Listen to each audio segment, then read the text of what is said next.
This is the brief on stopping public humiliation with a private follow-up.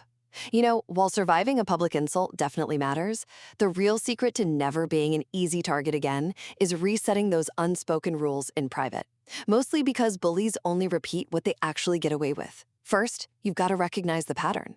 Ask yourself, is this the very first time they've targeted you? People don't just pick targets randomly. They test your boundaries, pushing a little harder each time. It's kind of like a leaky faucet. If you ignore the tiny drips, it eventually floods the whole room. Handling the public embarrassment is really just half the battle. Second, master an unemotional delivery for that private follow-up. When you talk to them after the dust settles, strip all the emotion out of your voice. No long speeches, no threats, and zero drama.